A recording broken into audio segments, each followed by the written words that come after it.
YouTube, what's up? Back again for another daily fishing video here on Andrew Upshaw Fishing. Guys, I have a really cool episode for you today. We're going to be talking about when to stay and when to go on bass fishing or just fishing in general. One thing that we have a tendency to do is stay too long. Sometimes we don't stay long enough.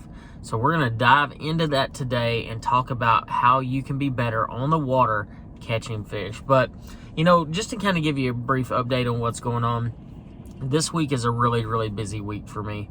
I'm currently sitting at the hospital. I'm getting ready to go in to get some scans done on my hand to figure out if my hand's broken, if it's torn, what's going on in that situation. So I'm really nervous about that. And then just I think tomorrow I have my dermatology appointment for my skin cancer stuff. So busy week. And I actually got to go do some fishing yesterday for the first time in a while and caught some crappie and just kind of went fishing, just looking for bass. And it actually brought me to this topic, and that is when to stay and when to go. I was actually out there with my father-in-law, and we were talking about it quite a bit. And as an angler, as a tournament bass fisherman, I have that tendency sometimes to stay too long on a spot, you know. And I think that's kind of normal for anglers as we get so locked in on something, and before you know it, we've stayed on a spot when we were planning on staying on it for 30 minutes, we've stayed on it for 2 hours. And then the next spot we stay on for an hour. And then all of a sudden half your day's gone and you're like, oh my gosh, what the heck is going on?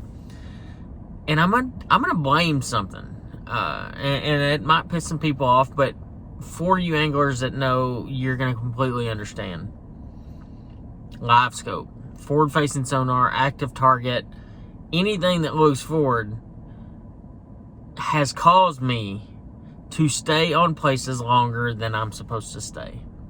Now, I'm starting to recognize this, and I'm starting to realize the mistakes I'm making using this particular technology. But guys, I'm telling you right now, you have been in the same shoes as me, in the same boat as me.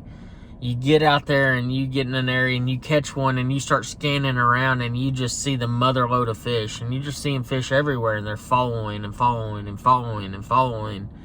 Well, eventually, all that time, are you gonna catch them? Probably not, because they're not feeding. You're trying to trick an inactive fish into biting. What I've learned is you gotta just pull the plug. No matter if you see them or what, you gotta pull the plug. And for me, in my tournament fishing career, I've seen trends and fads come and go. And I've seen some stick around. You know, the A-rig was so prominent when I started into professional bass fishing. It had just come onto the scene, and guys were winning with it. Everybody threw it. And I'm literally, like, I was talking to Castle Don the other day about it. We literally had to, there was so little information on the rig itself that we would go out at least and dedicate one complete practice day to fishing the umbrella rig because we didn't want to get beat by it. The best thing I ever did in my tournament career was when I put my A-rigs away. I didn't take them with me. I didn't do anything with them. And not because they don't catch fish, and not because they don't work, and not because they're not an amazing bait, but it got in my head so badly that I couldn't fish the way I needed to fish.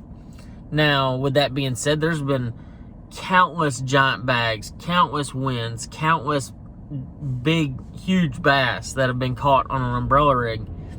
And I throw them now more so than what I used to, but we can't throw them in the series and the Bassmaster Opens. You can still throw them in the Toyotas, but, you know, the Elite Series, I want to say the MPFL, and also Major League Fishing, you know, in the Bass Pro Tour, you can't fish an umbrella rig.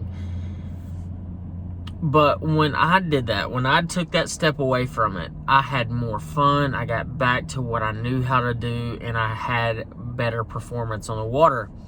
And, you know, when I was talking to Todd about it the other day, he actually told me that he turned off his forward-facing sonar at Guntersville, and he just felt better. You know, he fished better. He fished what was in front of him. He just didn't even look at it. And the way he didn't look at it was turning it off. And I'm not saying that you need to turn it off every time you're out on the water, but I do believe there's certain situations where if you look at it too much, it's going to confuse you. It's going to get you so jacked up because you're going to see fish, but it's not the fish you need to be trying to catch. Case in point, yesterday, I was on Toledo Bend, and I had this whole plan of going out there and finding these fish on bait balls, and it's really not cold enough. Guys, literally, I'm in shorts today. It is pretty warm outside, and every time I would scan up into 10 to 12, 14 foot of water, I'd see bass, I'd catch them like first cast, second cast with an active target, and it was easy. But then I'd get out there in that 40 foot, 30, 40, 50 foot range on bait balls, and there'd be fish darting in and out of bait balls the whole time, and I'm fishing, and I'm fishing, and I'm fishing, and I'm fishing, and I can't get these fish to commit. I don't care if it's a jerk bait, an umbrella rig, a spoon, a blade bait, you name it. I threw the kitchen sink at these fish, and they wouldn't bite. But every time I'd slide up there shallow, I'd get bit again. And it's just a frustrating thing because, like, you know that some of the right fish may be out on those bait balls and that you can see them and you know they're bass. Some of them you know for a fact they're bass, and you can't catch them. The point to this whole entire video is you got to realize, and the only way you're going to realize is time on the water. I can tell you all day long, like, you look for this or you make that. It doesn't matter.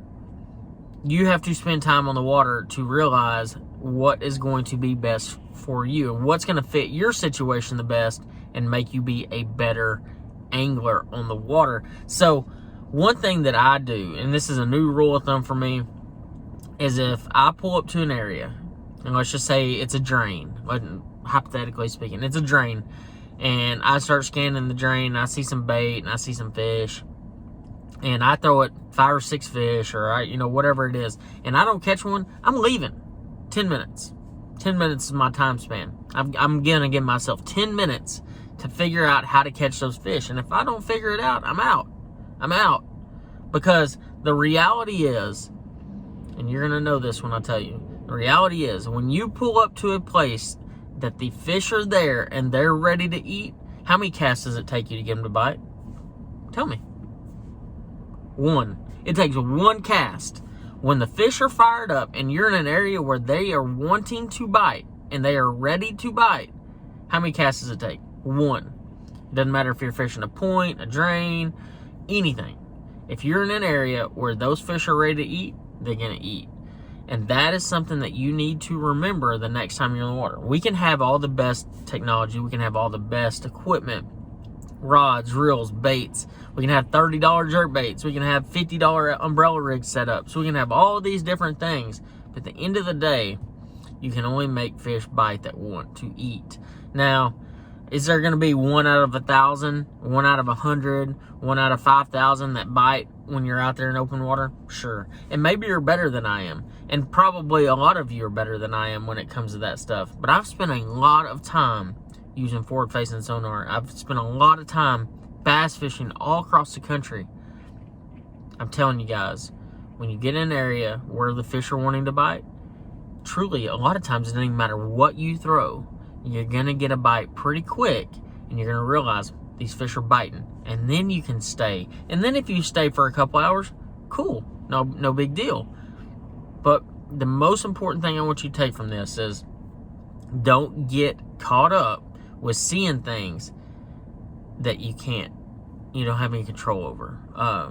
I've fallen into that trap way too many times. I don't want you to see you make the same mistake I did. And I can promise you most of you have made the same mistake I have. You pulled up to a place and you're like, you know what, I'm only going to give this spot 10 casts. And then 5,000 casts later, you're like, holy crap, I'm still here. And you just started going through the motions and you got out of your mind and you just kept fishing around and fishing around. Before you knew it, you'd stayed in there way too long. You have to remember, the more you move around, if the fish aren't biting where you are at, they are biting somewhere else. Don't forget that. They are biting somewhere else. If they're not biting where you are, they're always biting somewhere else. Always remember that. Guys, I hope y'all enjoyed this video. I hope y'all learned a little bit about when to stay, when to go, and not to let your mind play tricks on you when you're out there on the water. If you get a chance, make sure you subscribe to my YouTube channel. The bottom right-hand corner is a little square, and it says subscribe. Oh, I can't even say it today. But Make sure y'all hit that sub button if you don't mind. I appreciate y'all, and I'll see you on the next video.